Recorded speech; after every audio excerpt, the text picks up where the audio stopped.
Shooting might not be the only skill you need in Valorant, but without precise gunplay, there is no way to win at all. Being well prepared to take off heads left and right is as important as acknowledging the essential rules of peeking. Here is everything you need to know about combat in your most famous FPS.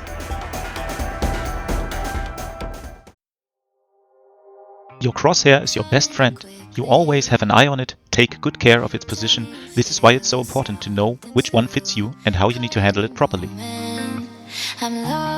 There are multiple ways to customize your crosshair in Valorant, and just as many opinions on how to do it right. Some like tiny dots, others lose focus much faster and therefore need bigger crosshairs. Some swear on implemented movement errors, others use very, very strange forms and colors. I feel like there is almost no rule to it than to feel comfortable with the crosshair you use. Seek for your own personal preferences. It might be worth creating at least 2 slightly different versions, as you might consider switching from time to time to maintain your focus. Aim on the head, they say, but where is the head? Always at a certain height, at box level.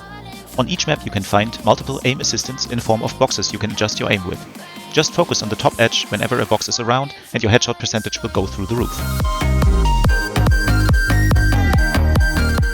Now that you've got the perfect height, you need to figure out the right direction of your shots.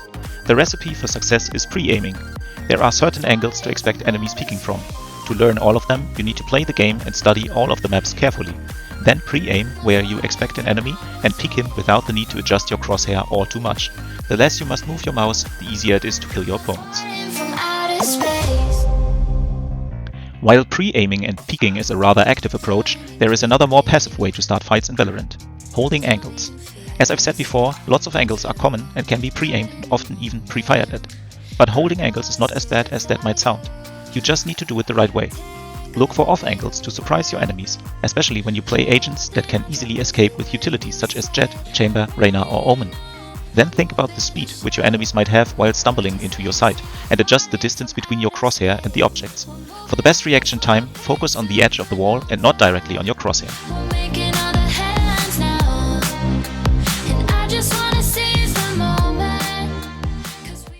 As you are now aware of where to aim, it is time to talk about how to engage. Knowing how to peek is crucial in Valorant because peeking is not all about fighting.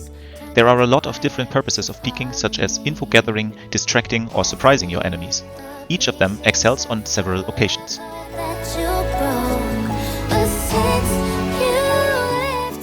First things first, be aware of the peeker's advantage.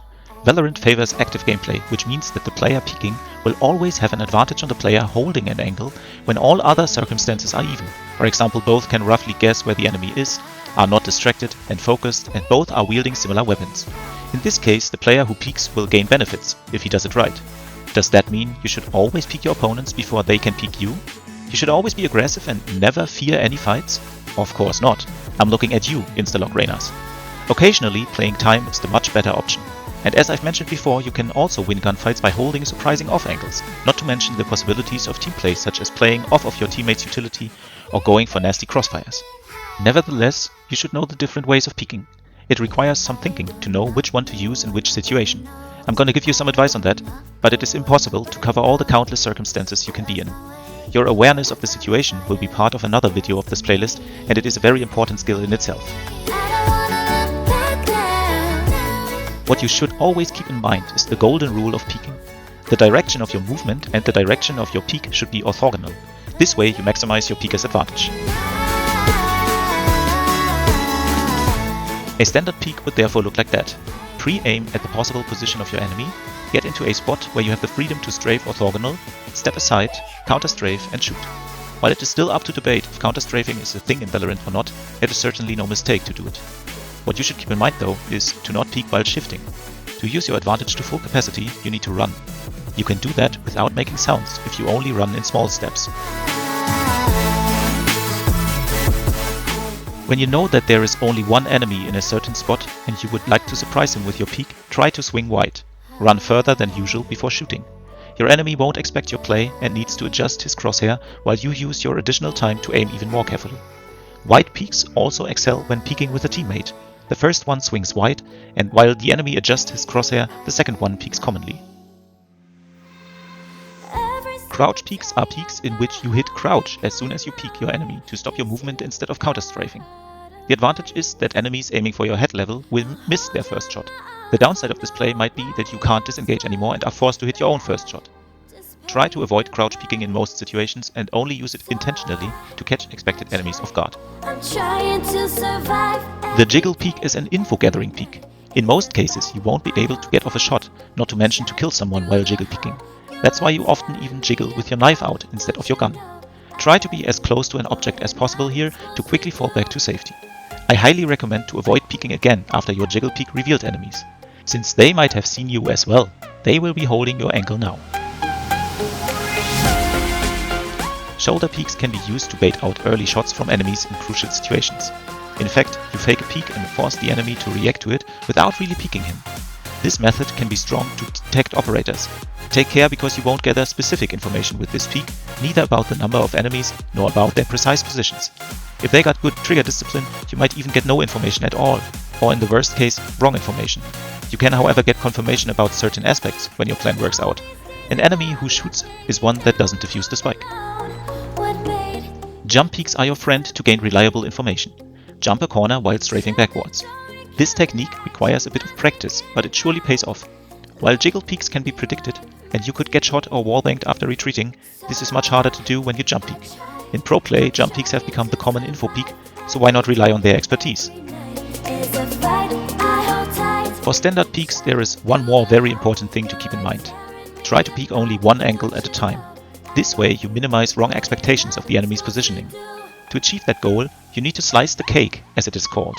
Angles of 90 degrees, for example, should be cut into smaller parts and not be peeked all at once. You can even clear most of the off angles safer in doing so.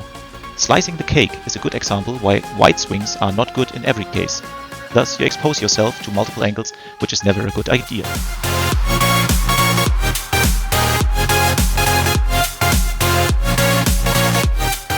Many people suggest aim training from aim labs over practice range routines to deathmatch. All these methods are good for making yourself comfortable with your sensitivity. They are useful to create good habits in terms of tapping and gun control. Additionally, I would suggest hopping into a custom game and try peeking some angles. Find unusual but powerful off angles to hold crucial parts of the map in unexpected ways. Train to jump peek reliably. Watch out for good crosshair placement by finding box edges or other lines you can adjust to. And when you are in a ranked match, try not to forget what you've learned and don't let bad mentality overwhelm your strength and undermine your progress. Speaking of mentality, the meaning of maintaining a healthy mindset will be the subject of my next video. You want to improve in Valorant? Stay tuned.